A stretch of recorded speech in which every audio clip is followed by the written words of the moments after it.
plonger dans le meilleur de l'environnement et de la biodiversité. Bienvenue dans Nature Insolite. Salut à toutes et à tous et bienvenue dans cette toute nouvelle édition de Nature Insolite. Je suis très heureux de vous retrouver pour cet avant-dernier épisode de notre saison 5 sur les pollinisateurs. Dans ce nouvel épisode de votre émission 100% Nature, nous aborderons plusieurs sujets, en commençant par le pourquoi les abeilles disparaissent-elles. Effectivement, c'est une excellente question.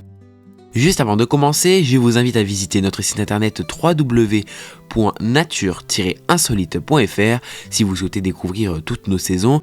Alors qu'elles soient déjà diffusées ou bien à venir, c'est un excellent moyen de tout écouter avant tout le monde. Je peux désormais commencer. Tout d'abord, comme nous l'avons déjà appris dans un précédent épisode, les abeilles sont la clé de notre sécurité alimentaire. Car pour rappel, plus de 75% de la production alimentaire mondiale est assurée par les abeilles et nos autres amis, les pollinisateurs.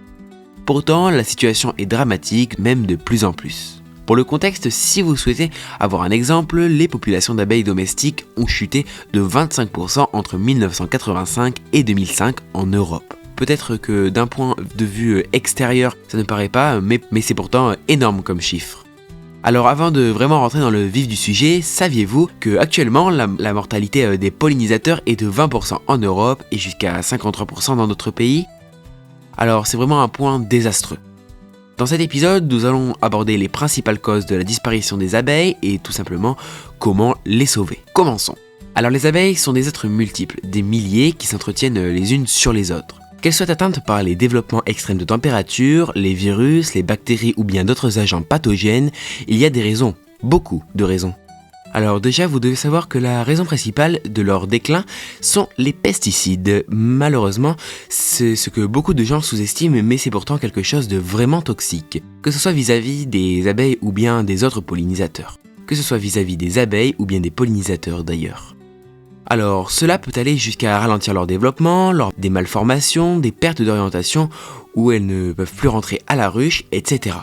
Il reste aussi important de ne pas oublier que les abeilles profitent malheureusement de cocktails chimiques. Alors en fait, un seul grain de pollen ou de nectar dans les plantes et leur pistil peut contenir en moyenne jusqu'à 7 pesticides différentes, le butine et donc l'ingère.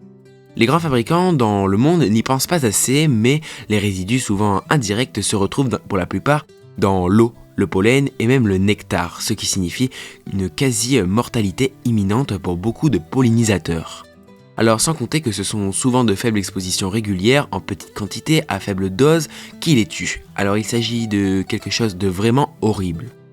Ensuite, passons aux tueurs. Bon, pas ceux que l'on pourrait imaginer.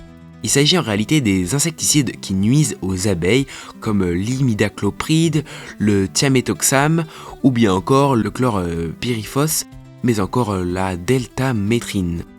Alors il y en a bien sûr beaucoup plus que ça, mais ceux que je viens de vous citer sont les principaux, ceux les plus vendus et les plus utilisés dans le monde.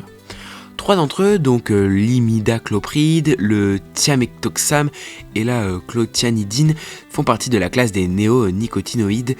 Il s'agit d'une classification 100 fois plus toxique que la plupart des autres produits que l'on pourrait dire plus basiques qui peuvent être vendus au quotidien. Dites-vous comme exemple qu'un seul grain de maïs accompagné de 0,5 mg de clothianidine peut tuer jusqu'à 80 000 abeilles d'un seul coup. Alors c'est vraiment horrible et désastreux. D'ailleurs, pour cela, en 2013, après des accumulations de preuves scientifiques qui mettent en cause ces pesticides connus, que l'Union européenne les a restreints provisoirement à certains usagers.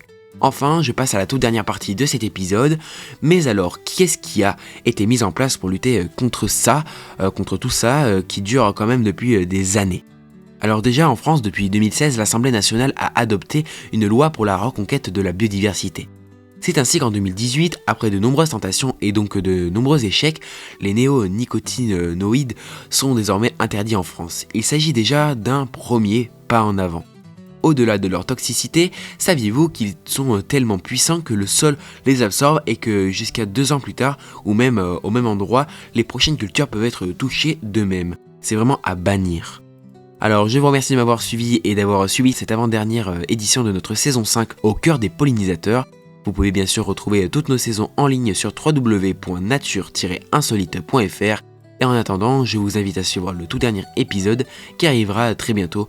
Alors vous aurez la chance de découvrir une interview que j'ai pu réaliser avec Pascal Couder, en charge de l'abeille gaillarde située à Brive-la-Gaillarde en Corrèze, qui a accepté gentiment d'échanger avec moi sur un sujet alors que je ne vous dévoilerai pas aujourd'hui afin de garder et conserver un maximum le suspense. En attendant, je vous remercie de votre fidélité, encore une fois, je vous dis à très vite. Ciao ciao.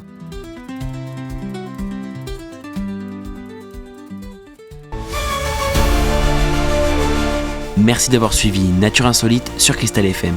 Pour retrouver l'intégralité de l'émission en replay, rendez-vous sur www.nature-insolite.fr. A très bientôt pour de nouvelles découvertes.